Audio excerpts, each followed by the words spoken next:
¿Cuál es tu percepción sobre los evangelios desde tu punto de vista personal? ¿Me escuchan bien? ¿Se escucha bien? No te No se escuchamos. escucha. ¿Ahí me escuchan? Sí, Ahí sí. ahora. Perfecto. Ya, buena, buena. Bueno, primero que todo, saludarlos, ¿cómo están? Es un honor estar nuevamente con ustedes. Hoy día ver también a Germany, que ayer no lo pudimos ver. Estaba ahí con... Estaba ahí con... No me acuerdo qué palabra ocupó mi amigo. Con ruido y estaba ahí como... Boceteo, boceteo. Boceteo, ahí, eso es. Estaba ahí en el boceteo y no lo pudimos ver ayer. Pero ahora está aquí presente con nosotros, así que un gustazo poder estar con ustedes. Y me gustaría antes de comenzar a hacer una apreciación, eh, un, una apreciación a lo que decías tú, Jonathan. Mi postura no es tan radical como el enunciado que diste, ya que yo no creo que los evangelios son 100% históricos. ¿Ya? Yo creo que los evangelios tienen una base, la cual tratan de ser biografías antiguas. Y esa es mi postura, que tratan de tener este tipo de características como una biografía antigua. Ahora, según la metodología histórica que nosotros poseemos hoy en día y gracias a todo lo que es el campo crítico con respecto al Nuevo Testamento, donde vociferan un porcentaje mayor de escépticos que personas creyentes, y es la postura de que yo creo que son biografías antiguas. Ahora, por medio del análisis histórico crítico, podemos llegar nosotros a conclusiones de que tienen una base que al menos es firme en muchos aspectos, ya sea, por ejemplo, por medio de la arqueología. Hay un tema ahí muy amplio hablando de la arqueología. Por ejemplo, el libro que nosotros titulamos como Lucas, ya que es un libro anónimo, eh, tiene mucha confirmación arqueológica, ya sea hablando de inscripciones, hablando de apodos, hablando de lugares, de sitios, de islas, de procuradores, la forma en cómo llama a cada una de las personas que están en ciertos lugares y les dan títulos romanos que sean específicos para estos personajes, son factibles, y así sucesivamente. Ese es mi pensar de al menos lo que es el libro eh, más datable del Nuevo Testamento, que es el libro de Hechos y el de Lucas, los cuales tienen una buena base arqueológica. Y el segundo, en mi opinión y en la de varios historiadores y arqueólogos que tampoco son cristianos, como Adolfo Reutemann, el libro de Juan. Muchas veces nosotros pensamos que es teológico, muy teológico, etcétera, etcétera, pero es interesante que comparando el libro de Juan con el libro de Marcos o con el libro de Mateo, el libro de Juan tiene mucha más confirmación arqueológica, como el estanque de Bethesda, de los siete pórticos, la piscina donde se hace un milagro, etcétera, etcétera. Hemos encontrado mucho, casi el 70% de las cosas que menciona Juan. Juan tampoco menciona cosas extraordinarias que digamos de arqueológicamente, pero se ha tenido la facilidad y poder encontrarse estos artefactos, estos puntos de vista y el libro de Juan es al menos confiable en ese aspecto, que sería una de las búsquedas de lo que es la historia. Ahora también podríamos seguir tratando de buscar confirmaciones de tipo eh, metodológicas, que ya sería ya entrar en el ámbito de la crítica histórica y ver las pruebas que hay a su saber para ver si es que hay un texto que es histórico o no. Según algunos historiadores, serían las tres pruebas más fuertes: la prueba bibliográfica, que sería un campo compartido entre la historia y la crítica textual, que sería el tema de mientras más manuscritos tengamos, más podemos saber cuál era el original de dicho texto.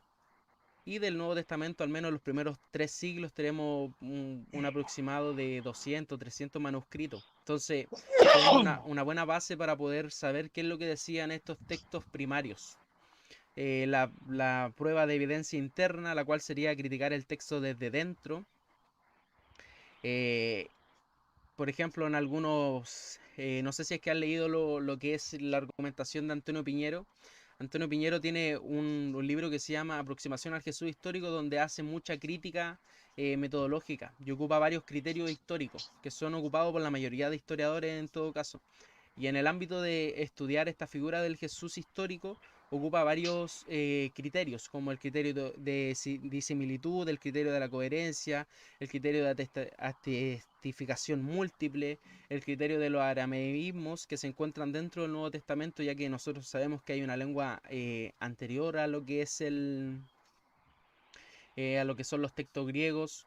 Otros también hablan sobre evidencias internas con respecto a confirmaciones de los mismos textos, que serían declaraciones soportadas involuntarias por testigos oculares, lo cual es un concepto más utilizado en el ámbito de los casos detectivescos más que un caso crítico. Y así podríamos seguir sucesivamente con varias cosas, varias confirmaciones y varias eh, por así decirlo, confirmaciones de los mismos textos que hay a su alrededor. Entonces, en pocas palabras, sería hablar con respecto a que yo creo que históricamente, si queremos poner la misma vara para medir con un texto de Plutarco o con un texto de Dion Casio, Tito Livio, Suetonio, lo pongamos al Nuevo Testamento y podríamos llegar a la conclusión de uno de los más grandes historiadores, que es Michael Grant, el cual dice que los textos de Julio César es extremadamente difícil encontrarle fallos y que es un texto con una base bastante sólida. Yo creo que al menos en los evangelios, que sería nuestro caso de conversación, creo que tenemos una buena evidencia interna tanto como externa para poder afirmar esto.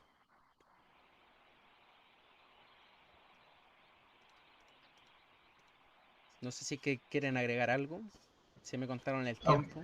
disculpa, Germain, tu invitado creo que intentó acceder, mencionarle que vuelve a entrar, porque creo que se le cayó la entrada. ¿Está bien? Ok, está bien. Ok, Déjame eh, ahí entró. adentro. Ah, está bien. Un saludo. Bienvenido, David. Tenemos otro David Hola, aquí. Hola, hola, ¿qué tal? Tenemos a David. David, ok, no un voy a placer, empezar David. a ver. Hola, ¿cómo están? Todo bien, Muy David. bien. Excelente noche. Bueno, Gracias, David, igualmente. explorando un poco lo que acabas de comentar, y creo que me parece sumamente interesante los puntos que traes. Te pregunto, dentro de esa recopilación, si fuéramos a hacer una síntesis, ¿qué tan válidos vienen a ser estos evangelios en el contexto histórico? ¿Por qué? Te pregunto, porque sí podemos demostrar arqueológicamente de la existencia de muchos de estos lugares que se mencionan en los evangelios. Pero como ya hemos mencionado y se han hecho varias críticas de varios historiadores y la comunidad en general, en relación a lo que viene a ser la autenticidad de estos textos. Se entiende que sí hay un sentido auténtico sobre los mismos, pero se escribieron mucho después de lo que viene a ser el acontecimiento principal, que fue pues, la crucifixión y resurrección de Jesús. Eh, por ahí me voy por la línea, no sé si me sigues la pregunta. ¿Qué crees en relación a ello? Eh, con respecto al tema y al ámbito de que muchas veces se hace la crítica directa de decir de que los textos son escritos tardíos, por así decirlo, de más o menos 40 o 50 años, que era decirle, yo confío en el consenso de la mayoría de historiadores con respecto al punto de que fueron escritos entre el 70 y el 90 después de Cristo, el último siendo Juan, ¿cierto? No hay mucha discusión con respecto a Juan, pero la discusión está dependiendo de las teorías, dependiendo de si Mateo ocupó a Marcos o Marcos es un resumen de Mateo, o si es que Lucas es un protoevangelio mucho anterior, cosa que no creo, dudo mucho. Pero yo creo, bueno, en realidad un criterio histórico jamás ha sido ver el tiempo transcurrido específico, que tiene que haber cuántos años. Ningún historiador dice, pasaron 50 años, este texto no es confiable. Pasaron 30 años, este texto no es confiable. Incluso viéndolo en periferia con respecto a años, 50 años no es nada. prácticamente 50 años no pasa ni la mitad de una generación, entonces creo que tratar de atacar a los evangelios en sí como un carácter de historicidad solamente porque son escritos 30 o 40 años antes, creo que es un argumento que no da el peso que debería dar. Incluso bueno, esta fue de un año anterior a lo que sea el 70 al 90, ya dando una fecha estimada, podría ser del 50, ya que según algunos autores como James Dunn, que es un erudito excepcional dentro de lo que es el ámbito del Jesús histórico, él empieza tomando varias fuentes y varias posturas de varios historiadores y las pone dentro de un saco y empieza a evaluar cada una de las probabilidades y posibilidades dentro de estas objeciones. Y una de estas, que hay una corriente de escépticos que creen en esta, es que Pablo tuvo acceso a mucho material de fuente Q. Y es interesante eso, ya que si Pablo tuvo acceso a material de fuente Q, eso no quiere decir que fuente Q es anterior a Pablo. Y si es anterior a Pablo, es anterior al año 50. Así que creo que realmente no son textos tardíos, y si es que son tardíos, no, creo que no hay ningún problema con el hecho de aceptar que hayan sido escritos 30 o 40 años después, ya que en la historia eso se ve casi connotadamente. Ok, perfecto. Pedro, Germán o David, ¿algún comentario que quieran hacer en relación a lo que comentó David? ¿Puedo comentar Sí, David. sobre mi tocayo David? Sí, efectivamente, el problema del tiempo no sería serio en términos de historicidad, por ejemplo, considerando que Alejandro Magno, sus primeras biografías se escribieron 300, 400 años después de él, ¿no? Creo que más importante es la bibliografía citada. Ni Mateo, ni Marco, ni Lucas, ni Juan citan sus fuentes bibliográficas, a diferencia de quienes recopilaron la historia de Alejandro Magno, que las fuentes de donde recopilaron la información fueron los generales directos, digamos, que estaban al lado de Alejandro. Entonces, ese sería el mayor problema de historicidad. En ese sentido, concuerdo con David, no tanto el tiempo, sino las fuentes. Los evangelios canónicos que nosotros no tenemos no citan ninguna fuente. Ustedes saben, ¿no? que muy bien que los evangelios, según Marcos, según Mateo, no se conocían así a comienzos del segundo siglo, no tenían nombre.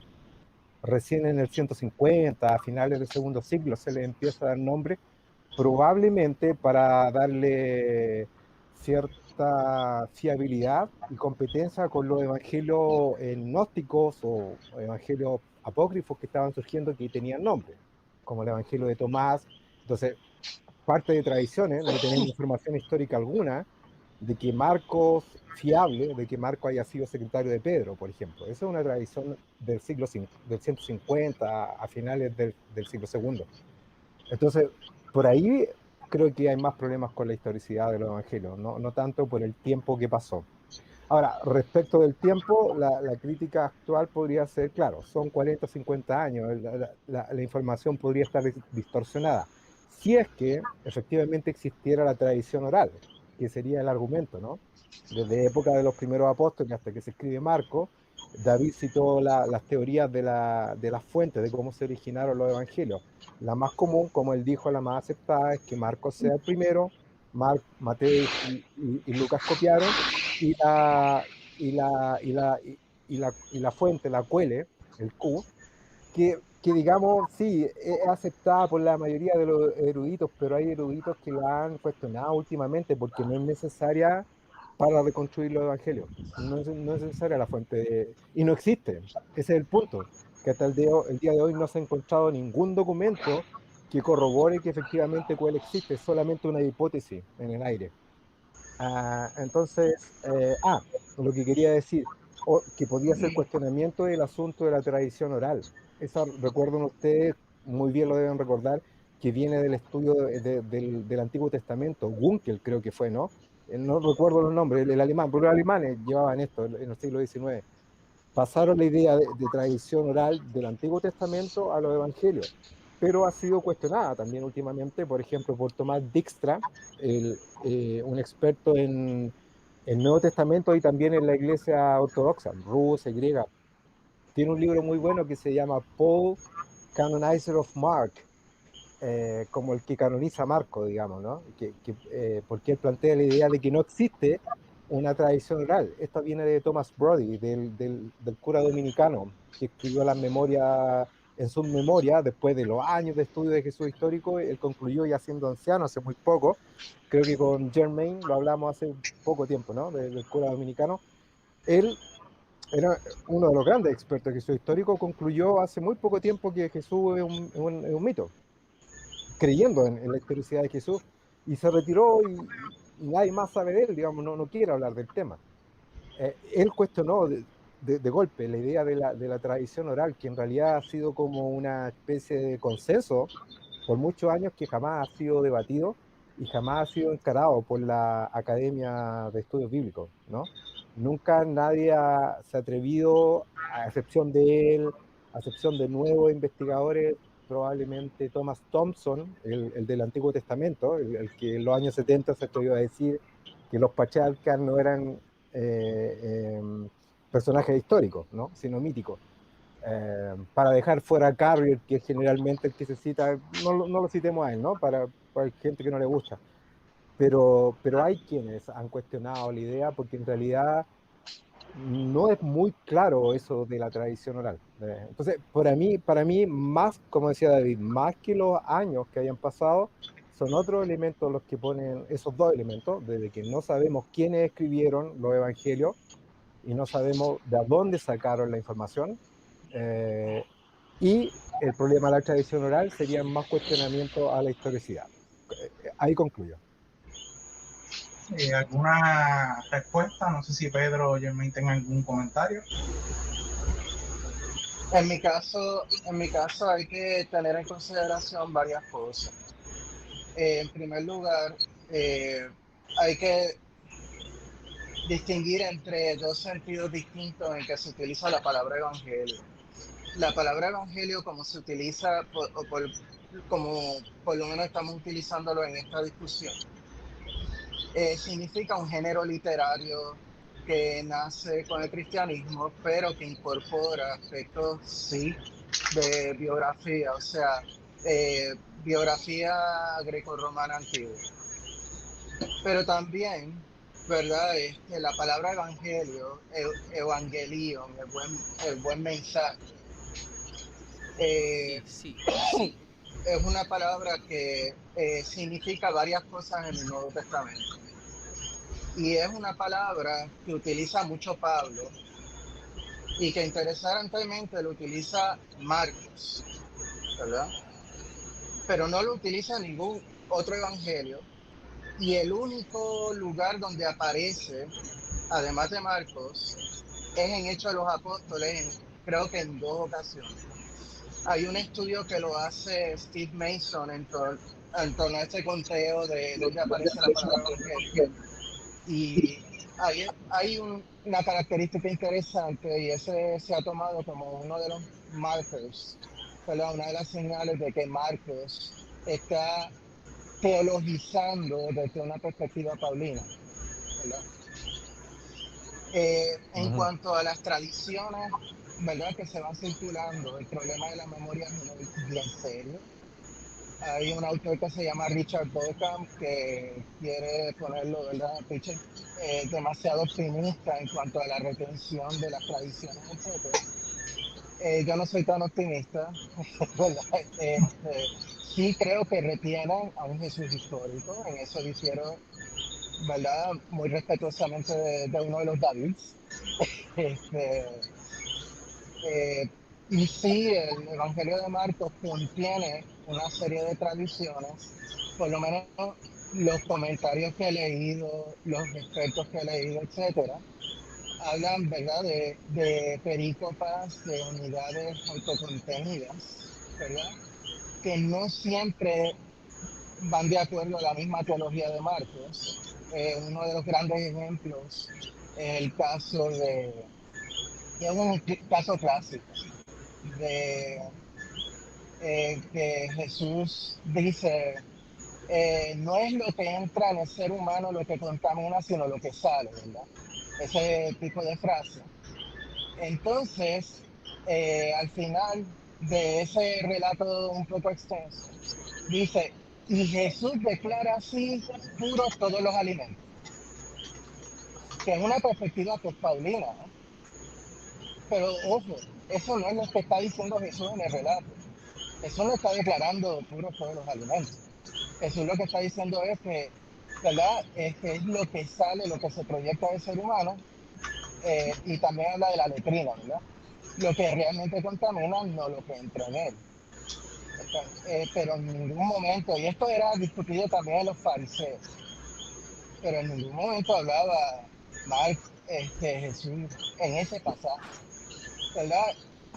También tenemos constancia, ¿verdad? De la pasión que tiene muchas señales de ser un texto, por lo menos la versión de Marcos, que es la primera que conocemos, tiene muchas señales de tener añadidos marcanos, ¿verdad? Así es eh, que Marcos tomó un texto original y le añadió unas ideas, ¿verdad? O sea que eh, en ese sentido, no todo lo que dice Marcos, porque tengo la sensación de que hay partes que son dramáticas, ¿verdad? Partes que yo digo, esto no me huele a historia, pero hay partes que sí hay señales de tradición. Ahora, ¿cómo determinar qué es histórico y qué no es histórico? Eso es un despelote por problemas metodológicos. Aquí uno de los David se refirió a ello y el otro también los mencionó, ¿verdad? Múltiple atestación, ¿verdad? Y el criterio de discontinuidad, etcétera. Que hoy día son muy discutidos. Así es que ahí es donde está el meollo, ¿verdad? Cómo sacamos lo histórico de los evangelios es un tema muy difícil.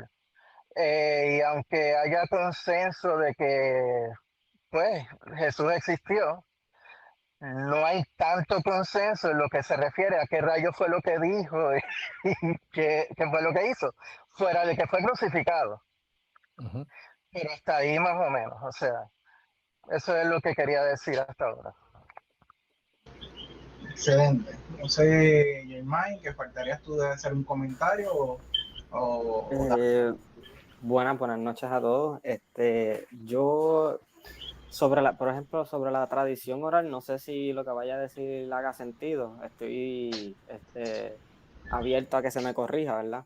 Pero pienso que, por ejemplo, tenemos bastante evidencia de que los evangelios se utilizaron entre sí. Cuando venimos a ver, por ejemplo,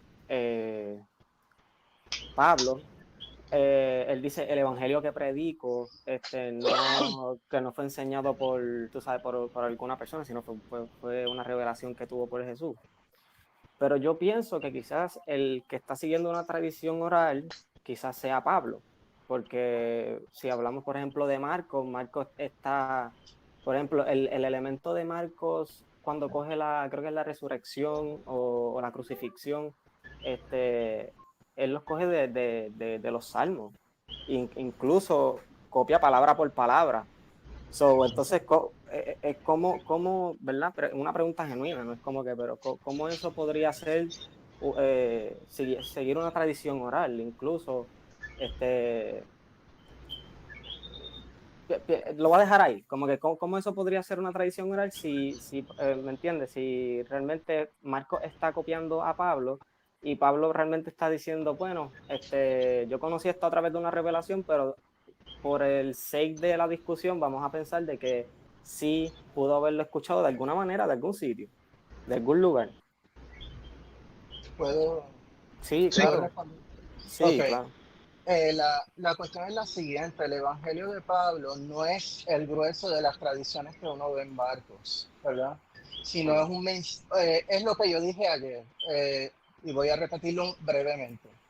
Cuando Pablo está hablando del Evangelio suyo, de mi Evangelio, el Evangelio que yo predico, dice, de lo que él está hablando es del Evangelio que él tuvo en su revelación de los gentiles, o sea, que incluir a los gentiles para la salvación, ¿verdad? O sea que los gentiles se pueden salvar si no, y no tienen que circuncidarse, no tienen que observar el sábado, no tienen que observar el kosher, ¿verdad? Y Ujú. solo lo que necesita es la fe, y cuando digo fe, ojo, no quiero decir creer en. Fe, pistis, fides, lo que quiere decir es una confianza en Cristo y en Dios, ¿verdad? Una convicción de establecer una relación con Dios vía Cristo y su muerte y resurrección. La muerte te limpia los pecados, la resurrección garantiza que te van a sacar al final de los tiempos. Ese es el mensaje de Pablo.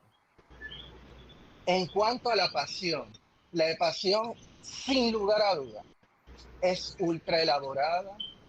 eh, Hay muy poco de ahí que es histórico. No es que no haya nada histórico, pero hay muy poco Exactamente, de eso que exactamente. es histórico.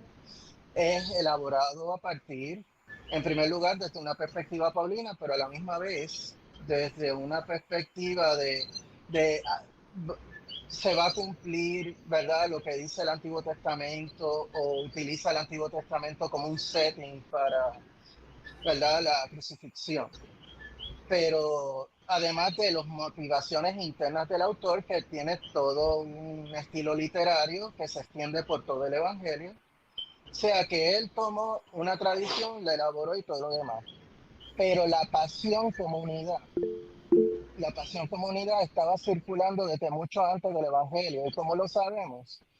Porque Marcos, en vez de integrar su visión en el texto, lo que hace es añadir como unos poquitos de explicaciones. Es decir, es como yo coger este texto que tengo aquí y yo lo copio y entonces quiero explicarlo, ¿verdad? Esa es la cuestión.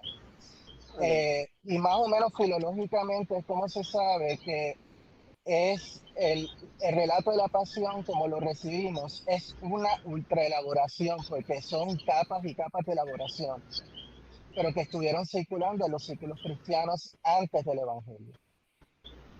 Okay. Digo, y con esto me cayó la boca. Ok. Um, No, es una postura bien interesante.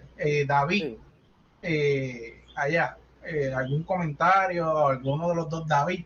Tengo David. Voy a ponerle de David de Religión el Descubierto, David 1 y David de Testamento Desconocido como David 2, para poder generar una diferencia y poder comunicarnos un poco más efectivamente. ¿Tienes algún comentario relacionado pues, a los planteamientos que trajeron los compañeros aquí? Sí, David 1, Sí. David 1. Tú eres un... Mm.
cómo investigar esta tradición oral. Entonces, en resumidas cuentas, el tema de un evangelio anónimo es esperable ya por la época en la que fue escrito. Me remito a las palabras de P.C. Sanders y su tradición. Yo creo fehacientemente en lo que es la tradición oral dentro del libro de Marcos, y la fuente y la hipótesis de la fuente Q, que responde muchas incógnitas dentro de este problema sinóptico. La tradición oral se empieza a postular desde una época muy temprana dentro de la primera búsqueda del Jesús histórico. Varios nombres existen, lo que sí estoy de acuerdo contigo es el hecho de que no existe este tipo de consenso en cómo investigar esta tradición oral, cómo darle un hincapié. Y James Dunn da muy bien ese paso asentado con respecto a que necesitamos urgente tratar de buscar una herramienta factible para poder encontrar una forma plausible de ver cómo se ve esta tradición oral. Pero es lo que al menos tengo que comentar por el momento, y creo que lo otro es como que otra rama de la discusión. David 2, no sé si tengas alguna respuesta a lo que te planteó David 1 en relación obviamente a esas bases de los autores anónimos. Me voy también a coger un espacio Sí, para mencionar algo que menciona Pedro. Tenemos un sí, meollo metodológico mm, en esta cuestión efect- propiamente, en relación a cómo comprobamos la historicidad de estos documentos. Han hecho mención ujú, obviamente de que tiene que ser la base Q en relación para obtener esos fragmentos de información para la posible construcción de estos evangelios. ¿Cuál sería tu posición en relación a este planteamiento de esta fuente Q? Lo he mencionado, yo creo que esta conversación la he tenido con Germain, pero no la he tenido propiamente contigo o con Pedro, de igual manera con David Luna. En relación obviamente a qué tan válida viene a ser esta base de información en términos históricos, ¿cómo tú la percibes?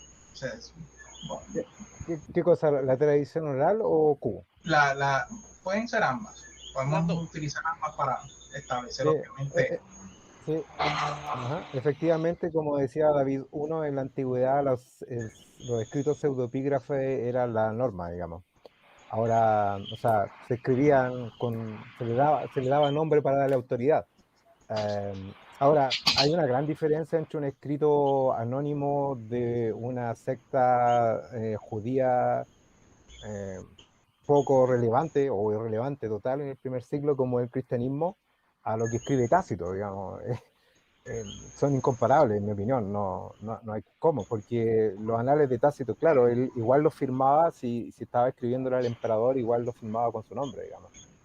Es cierto. Cuando dio, por ejemplo, por primera vez noticia de que él conoció a Cristiano en el 110, y por primera vez un historiador fuera de la tradición cristiana, recién en el 110, alguien como él escribe que estaba juzgando cristianos en una región que hoy día es la actual Turquía. Antes de eso, ningún historiador secular, por así decirlo, habló del cristianismo, ¿no? O de cristianos, de que existiera, nada más, ni siquiera habló de que existiera Jesús. Entonces hay una diferencia, creo, ahí. Y más importante que eso del nombre es el asunto de las fuentes, como cité al comienzo. No me puedo acordar el nombre, quizás Germain se acuerda el nombre del biógrafo de Alejandro, pero no sé si fue Arrio, no el obispo Arrio del Cisma, no, anterior, no otro Mm, Arrio, anterior. Bueno, en la época helenista. No me Pero acuerdo. claro, pero él cita fuentes. Esa para mí es un problema de historicidad grande. Los historiadores antiguos de aquella época, de comienzo del milenio, citaban fuentes. Los evangelios no citan fuentes, no nos cuentan de dónde sacaron la información más que su propio testimonio, digamos, supuestamente de testigos oculares que ni siquiera citan. Eso para mí hace la diferencia. Ahora, el asunto de la tradición oral, efectivamente, tal como dice David 1, es dentro de los estudios bíblicos es consenso, digamos, hasta el día de hoy. Pero el consenso ha sido desafiado por pocos, es cierto, entre ellos a quien cité anteriormente, Brody, el cura dominicano. Hay un escrito que ustedes lo pueden encontrar en academia.edu, donde Dijkstra, Tom Dijkstra, que se escribe Dykkstra, un nombre medio extraño, debe ser ruso, aunque él es norteamericano, enfrenta primero el cuestionamiento, cuestiona un poco a Bart Ehrman cuando dijo que ningún erudito serio podía postular que Jesús era un mito, y resulta que Dijkstra lo ha hecho y Thomas Thompson lo ha hecho. Yo creo que Brody. Brody fue un poco eso, porque sí hay eruditos serios que lo están haciendo, los menos, pero existen. Sobre la tradición oral, Thomas Brody dijo lo siguiente, que el análisis de los años que él llevó de estudio del Jesús histórico le lleva a la conclusión o a indicar que el asunto de la composición del Nuevo Testamento, la idea de la tradición oral es nueva, infundada, inviable e innecesaria. O sea, que se puede entender igual el Nuevo Testamento sin necesidad que haya habido una tradición oral recogida desde tiempo de Jesús hasta que se escribió Marcos, si aceptamos las dos fuentes como la hipótesis más aceptada entre los investigadores. También está en internet ese documento en academia.edu, en el mismo investigador, Dijkstra, ¿no? No solo su Dijkstra. crítica, sí, Dykkstra, Thomas Dijkstra o Tom Dijkstra. Yo no redes sociales, tiene dirección tradicional. Me gustaría conversar con él. Bueno, eso respecto a la tradición oral. Y respecto al origen, el gran punto es que la diferencia, ¿no? Una secta religiosa palestiniense con cierta influencia helenista o helénica que sigue el culto de Jesús es muy diferente a Tácito, un general, abogado, procurador que se tiene correspondencia con un emperador, ¿no? Y lo mismo es muy diferente al biógrafo de Alejandro el Grande que cita a los generales, que tomó de los diarios de vida de los generales. De acá no tenemos nada en el caso del Evangelio. Ahí hay una diferencia importante. Sobre Q, yo no soy un experto de Q, no soy experto en nada, como nosotros somos aficionados nomás al tema. Pero sobre Q también entiendo que es consenso, la mayoría lo cree, pero hay bastantes buenas críticas, por ejemplo, Mark Goodacre, el inglés, que defiende, y hay otros más, no recuerdo los nombres ahora, que no es necesario Q para explicar la composición incluso de las dos fuentes, que es la que él cree. Hay un debate al respecto en Myth Vision, probablemente lo ubican, el canal en YouTube, Myth Vision, que cada vez está mejor, con mejor calidad. Sí, es bueno. O sea, cada vez mucho, claro. Buenísimo canal. Muy buenísimo, porque él entrevista a investigadores del Jesús histórico, digamos, no es que se llama Myth Vision, pero no entrevista solo a mitistas, ¿no? Mitista. No. De hecho, No, entrevista, eruditos de buenos calibres. sí, Excelente calidad. ahora tiene una serie con Bart Ehrman, de hecho. Tuvo que pagar $1000 por eso. ¿Sabían que ustedes que eso es lo que cobra Bart Ehrman por dar entrevistas? Bueno, Wow. sí, las da a fundaciones de caridad, sí, no son para él, para su bolsillo, sí. Bueno, y entrevista a Goodacre, y yo lo recomendaría porque he visto poquito su crítica respecto a de por qué él no considera que Q no es necesario para explicar los evangelios. Yo tengo que reconocer que ahí en ese ámbito no soy experto, no entiendo. Ajá. Eso sería. Pedro, Germain o David Uno, un comentario. Bueno, yo tengo algunos comentarios. La,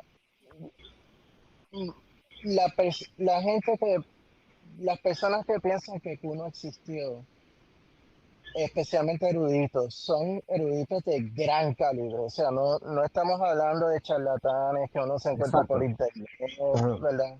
Estamos hablando de personas, o sea, Mark Brubaker, por lo menos yo le tengo un profundísimo aprecio, porque es de estos Sí. eruditos que piensan fuera de la caja, por así decirlo, y es heterodoxo hasta cierto punto, y entonces te estimula las neuronas, y es uno de los grandes partidarios de lo que se conoce como la hipótesis Farrer, es decir, Farrer, ¿verdad? La La Farrell, hipótesis sí, Farrer, exactamente. Ujú. la hipótesis Farrer es, para que no lo sepa, en primer lugar se deshace de Q. Marcos escribió primero el Evangelio, después Mateo, después Lucas, copia de Mateo, material de Mateo, pero no lo reproduce, sino más bien crea como una versión alternativa creativamente de lo que encuentra en Mateo. Y Juan, pues otro evangelio, aunque también Gouraker, y en eso sí estoy de acuerdo con él, creo que Juan leyó, ¿verdad? Tuvo conocimiento de los demás evangelios. Lo único que, ¿verdad? Y la posición de que Q no existió para mí me es muy atractiva, ¿verdad? Me es muy atractiva. Está muy bien formulada. La hipótesis de Farrer es fascinante. Y la gente que lo ha trabajado, Ken Olson, pues entonces los dichos de Jesús están como que dispersos por todo el Evangelio. Claro, se puede argumentar que es por intereses narrativos de la, ¿verdad? Creativos de Lucas, pero me parece un big stretch, ¿verdad? Es como que me crea mucho problema. Una vez más, repito, y repito lo mismo que el segundo David. No soy erudito bíblico, soy aficionado y todo lo demás, pero la hipótesis de que Q existió, que hubo un documento Q, como decía Maurice Casey, ¿verdad? Una especie de conjunto de dichos, ¿verdad? Sueltos o lo que sea, me parece como alternativas más viables que Q en este momento. Pero una vez más, vuelvo y repito y enfatizo, los eruditos e historiadores que suponen que Q no existió y apoyan la hipótesis Farrell no son charlatanes, son eruditos de gran calibre. Y se les Ujú. respeta por haber formulado una hipótesis, a mi juicio, fabulosa, que es para discutir, ¿verdad? Así Dentro de los estudios que han realizado, hay algún tipo de influencia de esas tradiciones romanas paganas dentro de los escritos de los evangelios. No sé quién quiere empezar dentro de esa línea, esa ¿Cuál fue pregunta. cuál fue la pregunta de nuevo? Repito la pregunta. Dentro de las tradiciones que se presentan en los evangelios, ustedes pueden identificar algún tipo de sincretismo o una acoplación, una adopción de las tradiciones paganas de la Roma tardía, eh, dentro, obviamente, del surgimiento de esa iglesia primitiva. Se puede identificar elementos de esa narrativa romana de carácter mitológico en los evangelios. Yo pienso que sí. Hombre, que ahí está. Yo pienso que sí, en el sentido de que existen, ¿verdad? No sé si estamos hablando de lo mismo, pero elementos míticos que unen quizás a estos héroes.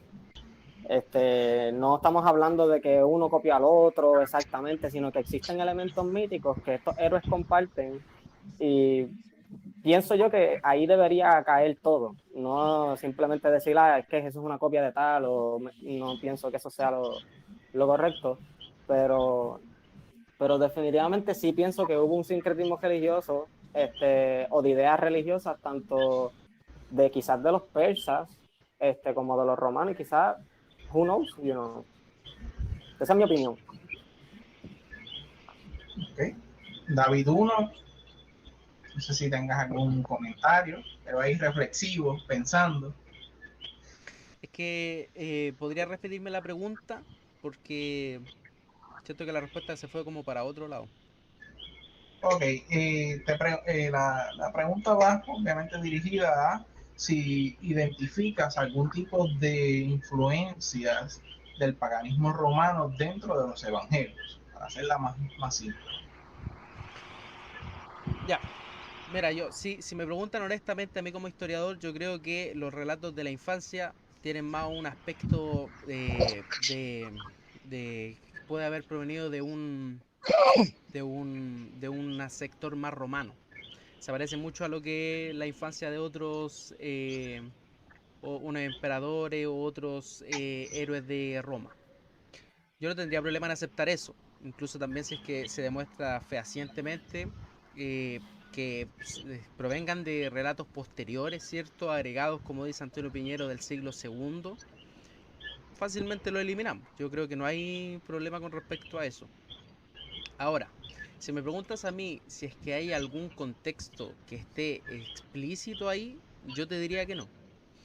Yo, por ejemplo, una de mi parte académica en la que pude estudiar, tuve la posibilidad de poder estudiar con judíos expertos en el Talmud, en la Cábala, en el Sanedrín, en la Midrash, en todo esto que es interpretación tardía.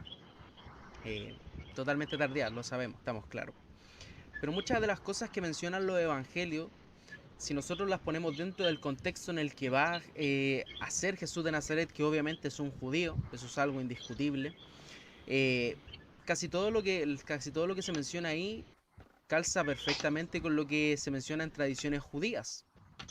Ya sea el hecho, por ejemplo, de que muchas veces se le menciona como un rabino, aunque sabemos que el rabinato nace en el siglo segundo en adelante y no anterior. Pero muchas de estas técnicas que ocupa Jesús de Nazaret, el hecho de ser un rabí, como se menciona también en el Talmud, se hace una diferencia muy grande entre un rabino y un rabí. Mucha de este tipo de enseñanza, los aramaísmos que les decía antes, el hecho de que muchas veces Jesús ocupara figuras literarias que acomodaban bien en el idioma arameo para poder seguir una poética y un ritmo, yo creo que vienen muy encima de lo que sería una tradición. Y a eso es a lo que voy con respecto a tratar de investigar el texto por dentro. Estos temas de la enseñanza, el último será el primero, comparaciones, hipérbole. Este tipo de enseñanza es netamente del rabino, de la persona que da la enseñanza al menos en el segundo siglo, si se compara, si se quiere decir así. Ahora yo sé que Jesús va más en la línea de un profeta apocalíptico, con tendencias mesiánicas, ya sea comparándolo con Judas el Galileo, ya sea comparándolo con el egipcio. En esta época existe netamente el boom de lo que serían los profetas y serían estas visiones apocalípticas antes de la destrucción del templo. El samaritano, ¿cierto? El egipcio, Atronges, Simón de Perea. Todos estos personajes van teniendo como ese tipo de tendencias mesiánicas. Yo creo que en esta línea, al menos viéndolo en esta perspectiva judía y poniéndonos estos binoculares judíos, yo creo que Jesús calza mucho mejor y su enseñanza con respecto al reino de Dios, con respecto a la ley de oro que se encuentra dentro de las leyes más importantes de Gilel, que sería el ama a tu prójimo como a ti mismo, etcétera. Siento que estas leyes morales, este tipo de enseñanza, las cosas que se van diciendo, las tradiciones que se van mostrando, van netamente en un aspecto judío. Entonces, si me preguntas a mí, pueden haber cosas que provengan de algún tipo de interpolación, ya digamos, más de una iglesia romana, como las cartas de Clemente de Roma, que honestamente no quiero como decir si es que es auténtica o no, no es el tema de esta discusión, pero ya tiene más un tinte más romanesco, ya tiene un tinte ya más de la iglesia romana, más que o el libro de Apocalipsis, que ya sería totalmente antirromano. Pero en el caso de los evangelios, al menos viendo el problema sinóptico, viendo el caso del material común, veo que es muy diferente el hecho de la forma en la que enseña Jesús o las cosas del contexto sociopolítico e histórico y educacional son totalmente diferentes o se desentienden de lo que sería la cultura romana, en mi opinión. Yo pienso que, y estoy de acuerdo con él, pero quizás también pienso que hay que evaluar no tan solo las tradiciones, sino los conceptos mitológicos que envuelven a estos personajes. Y evaluar eso quizás y explorarlo un poquito más, porque quizás de eso es lo que pienso yo, de que eso es de lo que se está hablando. Yo no pienso que Jonathan quiso inferir qué sé yo, que Roma impuso una tradición o algo así. Realmente yo cogí o entendí más la pregunta como que existen elementos mitológicos dentro quizás de esta figura que, no sé, yo tomé la pregunta así. No sé si alguien quiere hacer un comentario. El mismo David. Yo, por lo- Sí, sí, no sé si el yo otro también David quiere decir. consideré, sí, Ok, yo también David, entendí la pregunta, entendí la pregunta en ese sentido, la entendí como la entendió Germain, que la influencia que pudo haber tenido en los evangelios la cultura greco-romana en general. No, ¿esa era la idea de la pregunta? sí, Ah, sí, yo comparto además con Germain, sí, yo creo que sí, que hay influencia.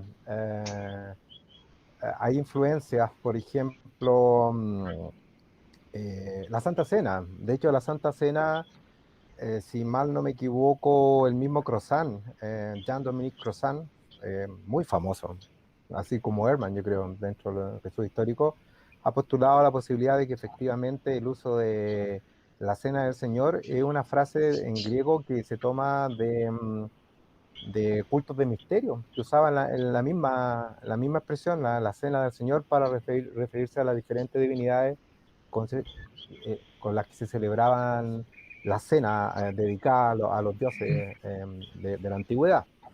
Entonces, no hay claridad, pero puede ser una mezcla, ¿no? Porque los investigadores han concluido, por ejemplo, que eh, se parece, no es exactamente la cena de Pascua, ¿no? No es exactamente la cena de Pascua, si uno lee los evangelios. Puede ser una mezcla entre tradiciones como el Kiddush, Kapurá, creo que se llama otro de parte de los judíos, y la misma Passover Seder, ¿no? Que es la que nosotros entendemos.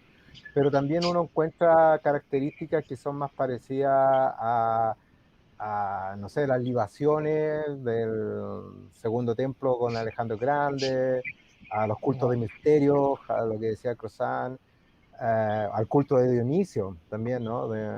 Entonces yo creo que sí. Y principalmente me quedaría, por ejemplo, con las investigaciones de Dennis MacDonald, el erudito, que es un historicista también de Jesús, que ha encontrado paralelos en los evangelios, lo que él llama, no sé si tú, Germain, te acuerdas de eso, no es Némesis, Némesis, o tal vez Jonathan, si se acuerda, no sé, gracias, ahí está, ¿no? Que en el fondo, muchas gracias, que en el fondo no es que esté diciendo que se malentiende a Dennis MacDonald, no está diciendo que los evangelios copiaron de Homero alguna leyenda o mito y las pasó a la vida de Jesús. Simplemente está diciendo que en la época la gente se cultivaba y se educaba con las obras de Homero. Por lo tanto, no es de extrañar que alguien que escriba, digamos, ocupe ideas de esas tradiciones de Homero para poder representarlas en los evangelios. No sé, como lo más común es el asunto del mar, ¿no?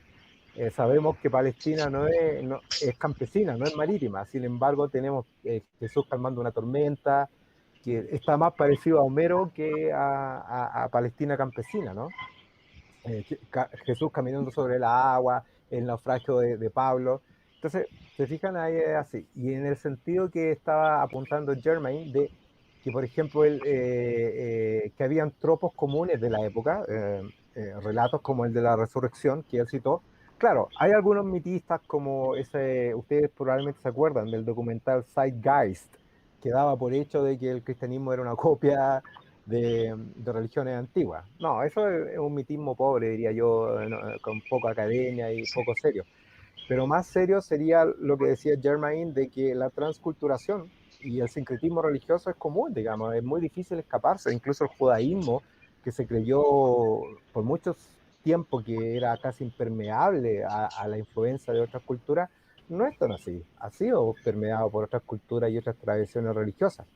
Por lo tanto, por ejemplo, el caso de la resurrección de Jesús, insisto, no es que tomaron la resurrección de Osiris literalmente y la trajeron, no, no, no, no, pero era común en la época creer que los héroes y los dioses resucitaban de entre los muertos, da lo mismo la forma, no importa si resucitaba en el mundo de los muertos, como en el caso de Osiris, volvía a la vida después, o al mundo de los vivos, como en el caso de Jesús, que vuelve a la tierra.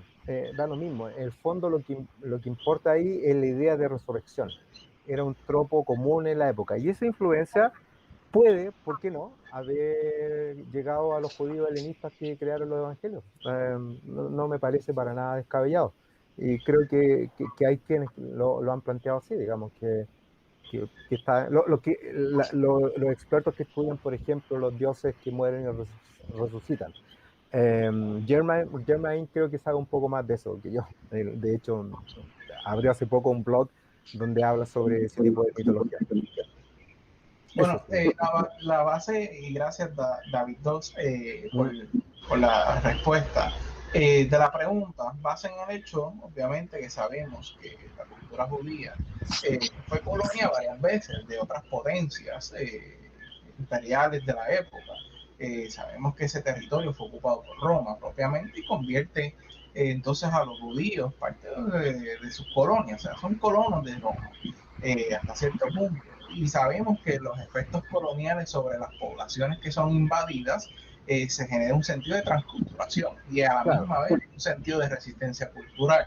Por eso va mi pregunta, porque sabemos que este tipo de influencias, de una forma u otra, puede afectar la forma o la preparación de estos individuos en estos contextos culturales que luego lo vamos a ver reflejado en los futuros escritos, ya sea en la evidencia arqueológica, la evidencia textual, o en las mismas tradiciones ideológicas o religiosas o espirituales, como le deseen nombrar. Y yo creo que es un elemento bien importante porque nos ayudaría también a explorar ese sentido a profundidad de los evangelios. O sea, ¿qué tanto retienen estos evangelios de esas tradiciones ancestrales judías, esas leyes judías, esas tradiciones que poseen estas personas, versus, obviamente, esas influencias que adquieren de ese fenómeno de la transculturación? Y qué elementos de resistencia cultural también se presentan.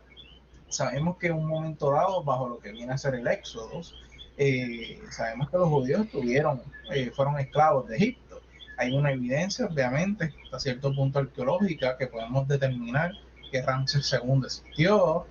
Hubieron unos elementos que se pueden más o menos trazar y de ahí se pueden adquirir influencias. Tanto lo que mencionas de Osiris con el aspecto de la resurrección propiamente, y se puede de una forma u otra seguir dentro de esa misma preparación, esa educación, esa experiencia, se puede seguir dialogando de generación en generación. A eso va entonces la base de la pregunta. No sé si Pedro creo que iba a comentar en torno a la pregunta. Sí, sí.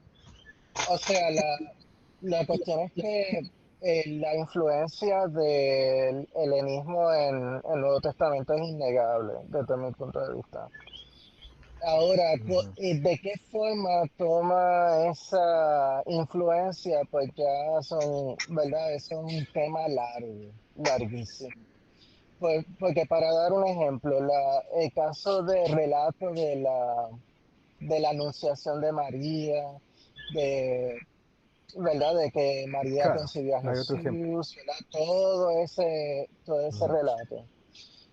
Eh, Todo eso, la base de eso está tomado de la Biblia hebrea.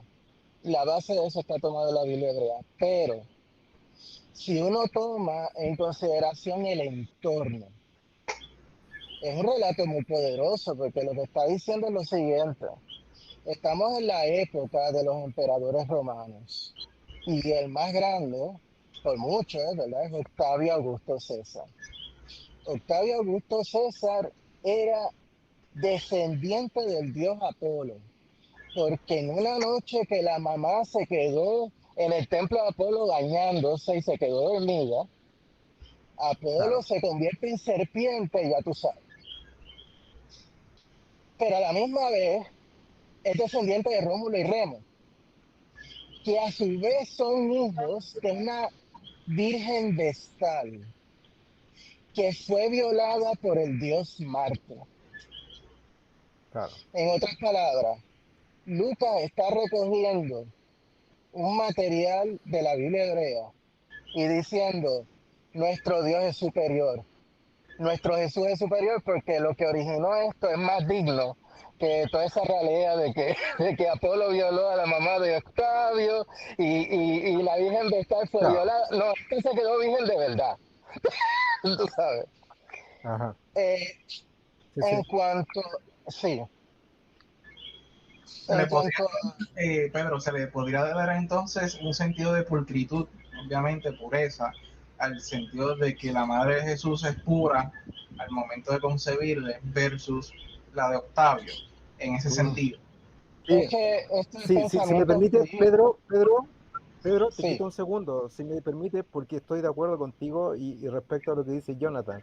Efectivamente, porque la tradición judía, la virginidad es mucho más importante que en la tradición helenista. Entonces, tiene mucho sentido lo que tú estás diciendo. O sea, sí, presentar el relato común del nacimiento virginal, que era parte también de otra idea o de una concepción virginal, no necesariamente, porque en este caso es sí, una violación, pero se impregnando a Nike, no fue, no recuerdo, ¿no? Impregnándola con una lluvia que cae del sí, cielo y queda embarazada, no muy diferente al sí, Espíritu Santo que se posa sobre María. La gran diferencia podría ser que, claro, para el judaísmo la sexualidad era más tabú y obviamente la presenta de otra manera. Ese era sí. el comentario. Solamente enfatizo, ¿verdad?, la manera en que se responde, porque la gente pierde perspectiva de cuando está leyendo esto, especialmente gente que es creyente o no creyente, lo hace abstrayendo de la realidad del entorno de la época. Y Claro. entonces el creyente dice, esto es verdad, y el no creyente dice, esto es una porquería, esto no se puede creer. No, lo que hace el texto Ujú. interesante es cómo ese sector del cristianismo responde al helenismo, al paganismo. Segundo, y estoy totalmente de acuerdo en cuanto a que en el caso de la Eucaristía, la última cena, para mí, para mi satisfacción, yo estoy de acuerdo con Gian Materi y de hecho estoy de acuerdo con Antonio Piñero de que la versión que tenemos en los cuatro evangelios, pero si uno hace una matización nada más en tres, eh, en torno a la última cena de que Jesús presenta este pan y dice, este es mi cuerpo, ¿verdad? Y entonces presenta el cáliz y dice, ¿verdad? Esta es la sangre de la alianza que va a ser derramada. Juan no relata eso, pero sí hay un capítulo 6 muy interesante de Juan que hace alusión a eso. Pero el problema es que en esta época hay dos tradiciones corriendo paralelas aparentemente. Porque Lucas, en el caso de Lucas, yo no sé si alguien lo habrá notado cuando lee esa parte, no comienza con el pan, comienza con el vino. Y después al final como que vuelve y presenta el vino, ¿verdad? Realmente esa última parte es un añadido. Lucas ha alterado la última cena. Presenta primero el vino y después presenta el pan sin mencionar cuerpo, sangre de Jesús. A la misma vez hay otro escrito que se conoce como la Didaje, que presenta también eso mismo, o sea, que se presenta el vino primero y después el pan como alimento, pero no hace alusión al cuerpo y la sangre de Jesús. Entonces hay dos tradiciones paralelas. Una que parece ser de origen palestinense, porque cuando uno revisa la Didaje, hay una oración que se parece demasiado a una oración judía. Pero entonces está Pablo, la versión paulina, que es la que predomina en todos los servicios, que presenta el cuerpo y la sangre. Es inconcebible para un judío. Digo, no es que sea imposible formalmente hablando, que se presente la sangre para beber, aunque sea en términos metafóricos, porque el tabú por la sangre es muy, muy fuerte. La mejor explicación proviene del mundo helenístico y tal vez por influencia de Pablo. Hay un escrito que les recomiendo que ustedes accedan y que creo que está disponible por internet de Michael Cahill. Y el escrito se llama Drinking Blood at a Kosher Eucharist. Beber sangre en una Eucaristía kosher, ¿verdad? Y sin interrogación. Y el subtítulo es El sonido de silencio de los eruditos. O sea, nadie quiere tocar eso con una vara larga, ¿verdad? El problema del tabú de la sangre. Pero si te mueves al mundo pagano, esto se comprende de lo más bien. Es normal. Era Es visto normal, normal. Ujú. es Exacto. normal y entonces esta es otra forma en que el helenismo influye en los escritos evangélicos. Igual, por ejemplo, cuando Jesús se aparece en la playa frente a los discípulos pescadores y dice, vengan y síganme. Esta es una figura socrática. Y eso es inverosímil desde el punto de vista histórico. O sea, si ustedes, yo los veo en una playa y digo, síganme, ustedes No me te, no te siguen. va a seguir, no te va a seguir. Así que, Claro. pelagato, tú sabes, ¿no? Pero si te conozco, sí. Ujú. Si te conozco, sí. Gracias. Entonces, pero por ejemplo, en el Evangelio de Juan ya es un poquito más creíble porque si Jesús sigue a Juan y los discípulos de Jesús seguían a Juan, ya todo el mundo se conocía, ¿verdad? Entonces, tú puedes crear tu propio movimiento.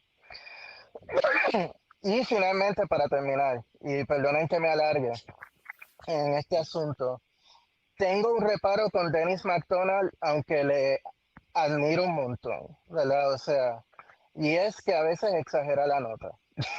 O sea, desde mi punto de vista, a veces exagera la nota de paralelos entre paganos y...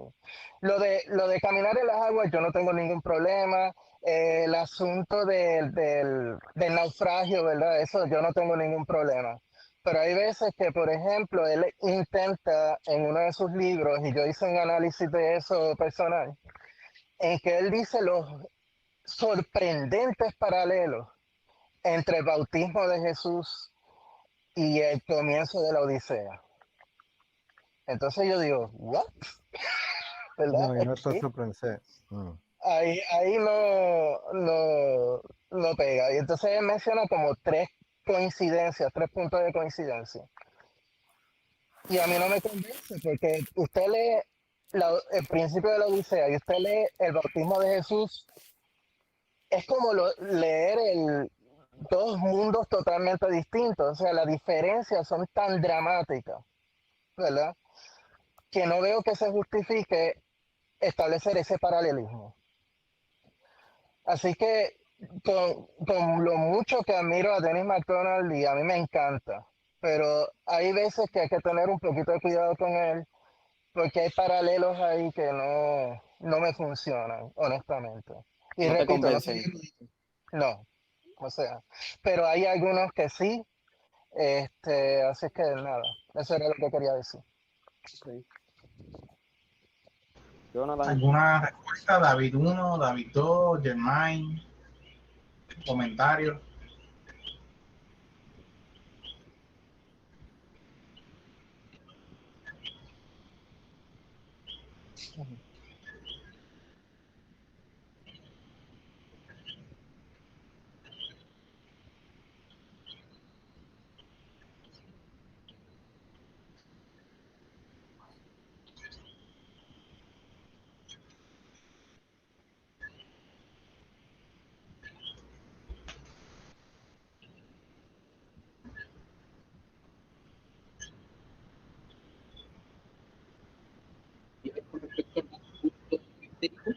Miren,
El Se ve- problema, ajá, el problema que yo tengo con esa postura es que, digo, tendría yo que repasar los documentos de más muertos, que no los he repasado en buen tiempo. Pero por ejemplo, yo estoy de acuerdo con Jonathan Clowans y aquellos que quieran buscarlo, pues están los artículos en línea. Jonathan Clowans, ¿verdad? Una de las preguntas que no solamente se hace él, se hace muchos eruditos, es si esta es una cena de Pascua, ¿dónde están las cuatro copas? Porque no menciona cuatro copas. Claro, no están. ¿Dónde está, verdad, el cordero? No menciona ningún cordero. Ajá. O sea, no menciona un chorro de cosas que van de acuerdo a la Pascua. Entonces, eh, eh, y él lo cuestiona, muy buen artículo. Ajá.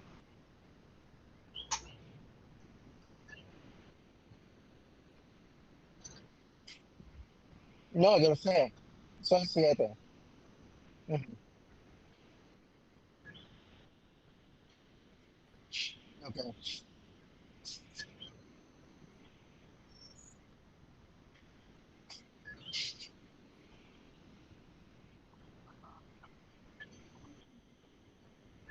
ujú.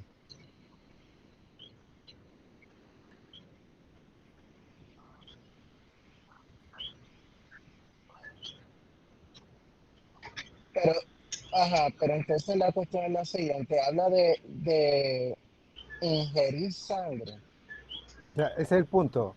Esa es mi pregunta. Los esenios también toman la sangre de su Dios? O ingerir algo, Ahí está. Eso es lo que, eso es lo que hace el argumento. mm, Eso, eso, eso es lo que hace el argumento de Pedro, me hace interesante y me hace acercar a una tradición helenista. Porque en el judaísmo, como él bien dijo, la sangre es un tabú, no se bebe la sangre. Entonces, aunque en ese sea en términos sentido, metafóricos, repito. mm, en ese sentido, creo que sí podría tener una influencia helenista, obviamente, pero claro, eh, no se sabe. Unos comentarios de alguna cosa que anoté. Por ejemplo, respecto a esto de la cena, me da la impresión de que cuando tanto Pedro o Germain hacen comentarios respecto o yo mismo, a cierta influencia helenística en la Santa Cena, bien lo dijo Pedro, ¿no? Prevalece el elemento judío, obviamente, pero por motivos de transculturación y motivos de sincretismo, pueden entrar conceptos Hay de otras sincretismo. culturas, exactamente. Entonces, claro, no creo que esté diciendo Pedro que se le copió a Mitras a Dionisio No, yo no o me. a otra divinidad, Fíjense que yo soy bien para nada, cuidadoso. Yo ¿cierto? no mencioné a Mitra, ni Dionisio, ni a nadie. O sea, Claro, no necesariamente, exactamente, no lo mencionó por eso. no, yo No lo no he mencionado a mencionó, Mitra. no No, está no, no. diciendo eso, efectivamente, está diciendo que efectivamente con esos procesos de transculturación, claro, pueden estar ciertos elementos griegos y el de la sangre es particularmente interesante porque no parece tener raíz judía, hasta el momento yo no lo he encontrado. Si alguien puede averiguarlo después sería interesante. Interesante, interesante.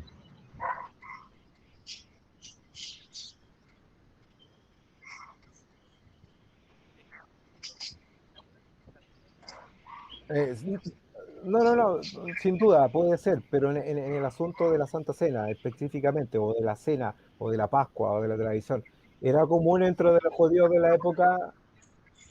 ¿Hay alguna referencia de que ellos consideraban que sí se bebía la sangre del cordero inmolado o cualquier otra celebración? O no, o puede ser más tardía, quizás en el Talmud, que ya sería la Edad Sí, es que Media. esa es la cuestión, es que Ah, muchos de los textos rabínicos son tardíos. sí, ese es el punto, ¿no? Y pueden ser incluso respuestas al cristianismo. Claro, el Ese es Talmud el es del siglo problema. V, si no me equivoco, entonces es tarde, lamentablemente. Sí, pero siguiendo la línea del sincretismo religioso, el Ajá. antropólogo Black menciona en un momento dado que muchos de los elementos religiosos tienden a transformar sus significados y aplicaciones. No necesariamente se van a quedar estáticos. Los que se están transformando aquí, hay una adopción, obviamente, de algunos elementos de la cultura greco-romana dentro de esta práctica judía. Eh, quizás sí, hay unos puntos que se van obviamente vamos a diferir por las diversas bases que tenemos en relación a la temática. Pero es bien importante siempre recalcar el hecho de que los símbolos se transforman, no mantienen un significado eternos, se pueden transformar en una necesidad práctica que tenga la comunidad en ejercer algún tipo de fe o manifestar algo. Dentro de todo lo bien existe un mal y dentro de todo mal existe un bien, como dice el antiguo refrán allá en China, el yin yang. Son elementos importantes que hay que tener obviamente en cuenta. Partiendo de esto que hemos discutido, para pasar a la última pregunta, que ya llevamos 1 hora y 26 minutos en este excelente intercambio de ideas. Parte de hecho de lo siguiente: ¿cuál es su posición en general en relación a Jesús en torno a si vino a cambiar la ley, según se describe en los evangelios, o hacerla valer? Mucho del consenso que he podido leer, puedo intercambiar ideas, algunos colegas han determinado y entienden que Jesús vino a valer la ley judía, según obviamente se plantea en los evangelios. ¿Qué opinión respecto a ello? ¿Vino o no vino a hacer valer la ley judía? ¿Qué ustedes creen? Siguiendo esa línea de los evangelios. Yo considero que sí, y no sé si, ¿verdad? Me corrigen, pero, por ejemplo, en el Antiguo Testamento era quizás normal ver o tener a personas como propiedad, y vemos que, por ejemplo, Jesús en el Nuevo Testamento no hace nada para cambiar eso. Cuando se habla, por ejemplo, del nacimiento de Jesús, hay personas que hablan sobre que Jesús tuvo un periodo de, me corrigen, 7 días, 9 días de purificación, que eso es como un... Ay, Tú dices después del bautismo. exactamente, Una me Pues corrigen, presen- ¿verdad? Porque es una presentación en el exactamente. templo de los judíos. Pues mi opinión es que sí, ¿verdad? Dentro de lo poco que he estudiado, puedo considerar que no vino a cambiar la ley, sino a hacerla venir, a valer. So, no sé, ¿verdad? Si discrepan, ¿cómo ustedes lo ven? A mí me da la impresión que eso tiene que ver con las diferentes conclusiones de Jesús histórico, o sea, con qué Jesús histórico estaba hablando, ¿no? Como hay También. cuántas conclusiones hay respecto a quién fue Jesús entre los investigadores del Jesús histórico, unas 12 al menos, una docena. El profeta apocalíptico es la más conocida, pero el revolucionario, el fariseo, hay una que dice hasta que era un homosexual, no recuerdo el nombre de la autora. Pero sí. claro, tú ves por un lado en una conclusión que Jesús dice, yo no vine a terminar con la ley o a quebrar con la ley, a cambiar una tilde, una jota de la ley, sino a cumplirla. Pero después, en otras partes, Jesús no seguía la ley, por ejemplo, al comer, ¿no? Vemos que tus discípulos no se lavan las manos al comer.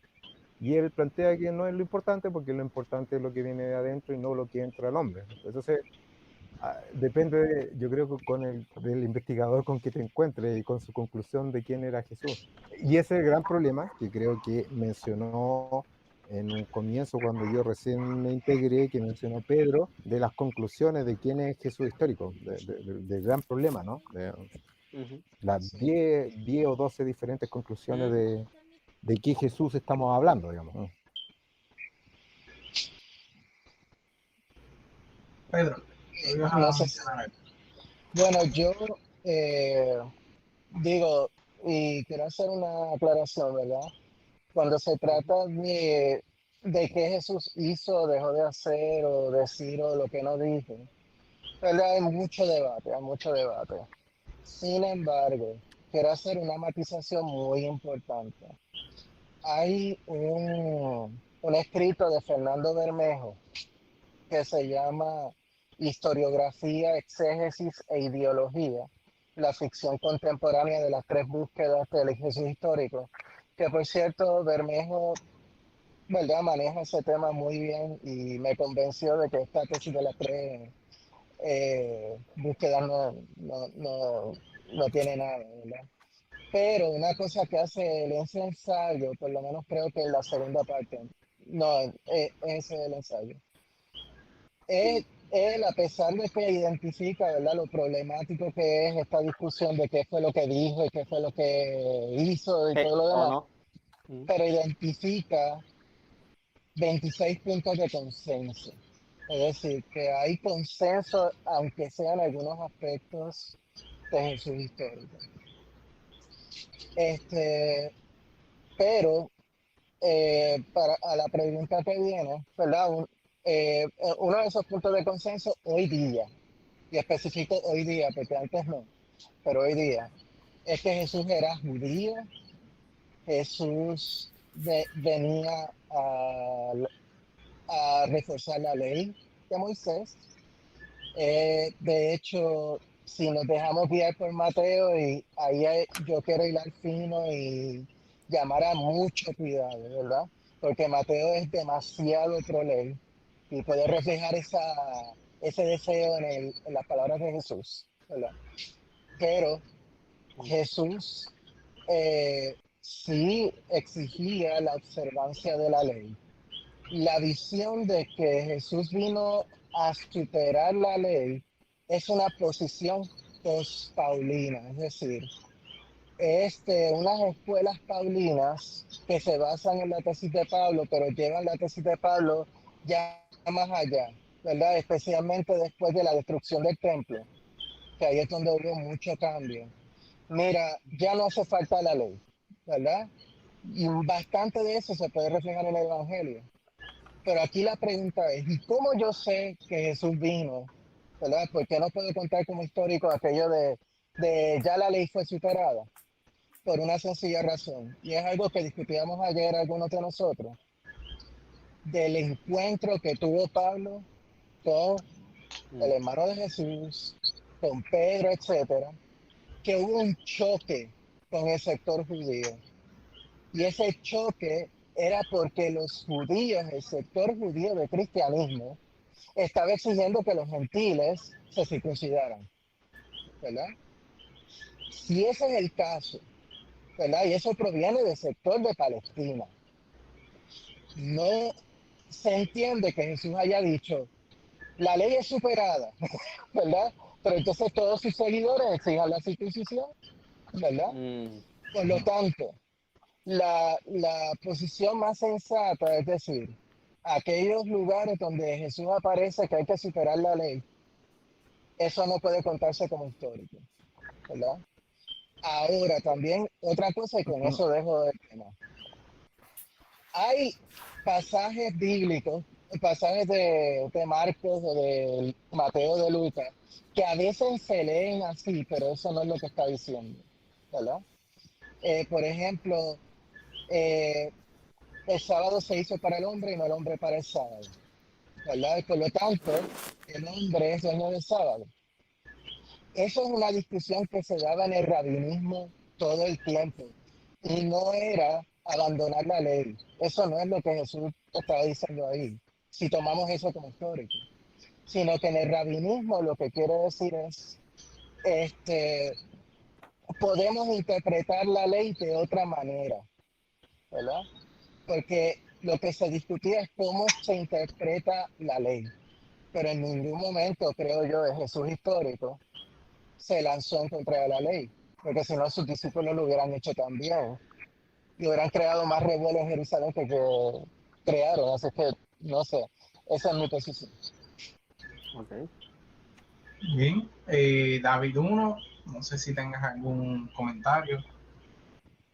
Estoy de acuerdo con Pedro con respecto al tema de que Jesús, yo no soy de la postura de que Jesús haya estudiado categóricamente o académicamente en alguna escuela de interpretación hebraica, sino que soy de la postura de Meyer y de Picasa, que el hecho de que no se mencione esto es una buena forma de poder decir de que Jesús no tiene ese tipo de conexiones con la ley, sino que yo creo que más bien, incluso los historiadores, Meyer, trata de dar una explicación alterna en cómo él aprende cómo él aprende sobre la ley. Y también la sinagoga, ¿cierto? Sabemos que eran centros de estudio donde él iba aprendiendo constantemente. Pero yo lo que creo, históricamente, es que Jesús en cierto aspecto fue discípulo de Juan el Bautista. No sé en qué grado. Eso no lo puedo admitir porque no sé en qué grado. No sé si es que podemos decir un discípulo absoluto, un sumiso total o en porcentaje. Pero sí yo estoy de acuerdo en la postura de que Jesús es un discípulo de Juan el Bautista. Y Juan el Bautista, según lo que nos explica Flavio Josefo, se ve más como un profeta apocalíptico de como de una tendencia más bien dedicación prácticamente casi moralista. Y, y Jesús viene de esta rama. Yo creo que Jesús es un profeta carismático, apocalíptico y autónomo, que es el apodo que se le ha puesto por varios historiadores. También sé que dentro de estos relatos trata de dar a entender de que su autoridad no proviene por medio de los hombres o una escuela, porque si no hubiera dicho vengo de la escuela de Gilel o vengo de la escuela de Chamay o vengo de tal rabino, etcétera, sino que más bien se cree como el vocero de Dios o un representante casi directo. Pero también entiendo y también acepto el hecho de que Jesús haya cumplido la ley, ya que en ningún momento explícitamente se ve que Jesús esté quebrantando la ley. Hay en algunos O la casos, cambia. o que la cambie, claro, en el aspecto judío, cada vez que se refiere a los judíos, ya que, por ejemplo, Ujú. los casos apartados como a la mujer sirofenicia no le dijo nada con respecto a ley o algo parecido. Por eso, con respecto al aspecto del judaísmo, yo veo que no hay ningún cambio con respecto a la ley y con respecto a lo que él mismo hacía.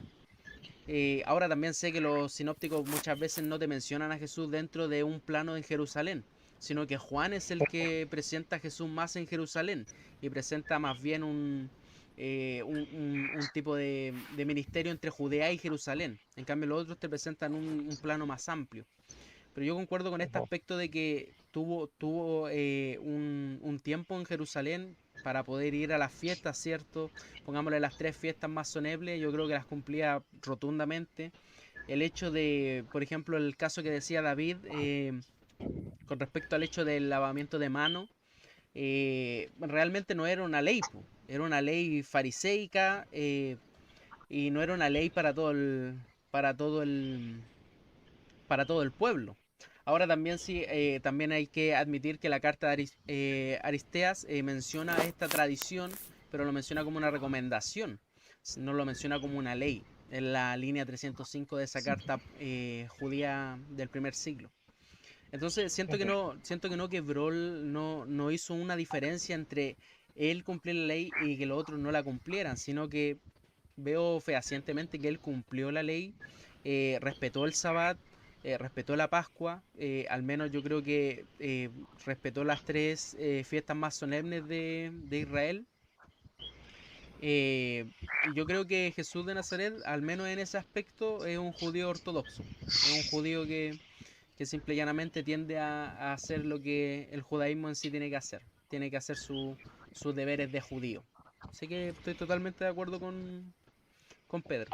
Bueno, y con Germany también, porque también lo mencionó así. Lo dijo más directo, sí. Interesante. David, te pregunto, dentro de esa misma línea, mencionas que Jesús hace el reconocimiento que fue discípulo de Juan el Bautista. Ujú. Partirías obviamente de la premisa que menciona Antonio Piñero en relación a que Juan el Bautista sentó las bases para que Jesús se transformara entonces propiamente en el Mesías. Yo tengo un problema con Piñero y es el tema de, por ejemplo, yo acepto que hay un Jesús es discípulo del Bautista. Puedo aceptar incluso que el Bautista es esenio, ya que hay un versículo así como súper fuera de contexto en Lucas, donde se menciona que él se fue a vivir en un lugar desértico y estuvo durante harto tiempo hasta su revelación en Jerusalén. Puedo coincidir eso también porque es totalmente plausible. Ahora, la diferencia y el punto clave yo creo que es el hecho de que por ejemplo, el mensaje del reino de Dios es parecido. En realidad, si tú comparas el mensaje de Juan el Bautista con el de Jesús, es totalmente parecido.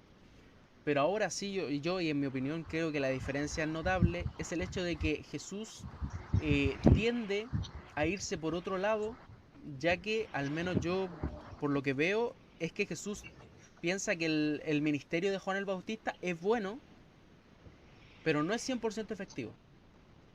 Es lo que yo veo, por lo menos en la reacción que va teniendo Jesús con el pasar del tiempo, con el pasar de sus acciones, con el pasar de sus afirmaciones, eh, con el pasar de cómo va trayendo a colación este tipo de enseñanza que va ejerciendo durante su ministerio. Ahora, ¿en qué momento él se proclamó como el Mesías? Ahí yo ya tengo, ahí ya tengo un problema porque no podría decirte si es que fue en el primer año, no sabría decirte si fue en el segundo o si fue en el tercero, o si es que no se proclamó como Mesías. Eh, Creo que tendría que ser una discusión aparte y tratar de analizar todos los textos que hayan posibles, verlos por medio de crítica textual, tratar de verlos dentro del el ámbito lingüístico, filológicamente hablando, por medio de criterios históricos para ver si es que tal cosa es plausible. Entonces, yo creo que hay que tener un cierto grado de certeza para poder decir que se convirtió en el Mesías gracias a Juan el Bautista. Aunque hay algunos que sí, dicen que se convierte en el Mesías luego del bautismo. Y ahí es donde los evangelistas agregan el relato de que sale esa voz desde el cielo diciendo este es mi hijo. Y ahí se convierte en el Hijo de Dios, el Mesías de ahí en adelante. Aunque hay otros que también creen que este ministerio viene desde mucho antes y quizás influenciado por Juan el Bautista. Pero yo creo que al menos por lo que veo dentro de las fuentes, creo que hay un lapsus que siento que no se puede decir tan fehacientemente como lo dice Piñero. Perfecto, excelente respuesta. Me gustó mucho tu honestidad y yo creo que es importante, obviamente, poder diferir de a veces de los autores que leemos. Yo creo que es una buena eh, respuesta a la que brindas. Yo creo que me parece sumamente interesante cómo la vas construyendo y presentando esa expresión de Juan el Bautista versus obviamente el personaje de Jesús.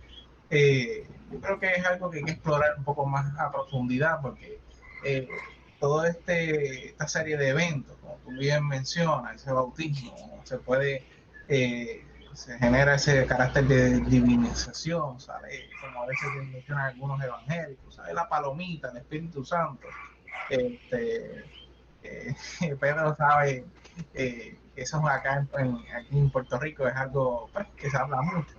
Porque se le otorga un sentido de santidad entonces a ese ritual en particular. Y posteriormente sabemos que partiendo entonces de estas influencias que tiene entonces el personaje de Jesús que se habla en los evangelios, propiamente vamos a tener el surgimiento del cristianismo. Ese primer, que es algo que a lo mejor en el mismo Jesús no tenía proyectado, pero hablando de Jesús histórico, ya el Jesús divino me imagino que dentro de ese carácter de omnisciencia, omnipresencia y todos los omnis que se le atribuyen, ya iba a conocer el futuro. Pero si nos enfocamos en el Jesús histórico, generó una revolución posterior a su muerte. Es algo bien interesante la forma que se nos hace llegar estas narraciones a través de los evangelios y cómo las vamos interpretando. Yo creo que ha sido una charla fabulosa hasta ahora. Ya han pasado 1 hora y 40 minutos. No sé si alguien más quiere desarrollar. Hay que tener otra, sí o sí. Sí, sí. Hay que tener otra, sí o sí. Para hacer una segunda parte a este debate, pues yo creo que lo encuentro sumamente interesante.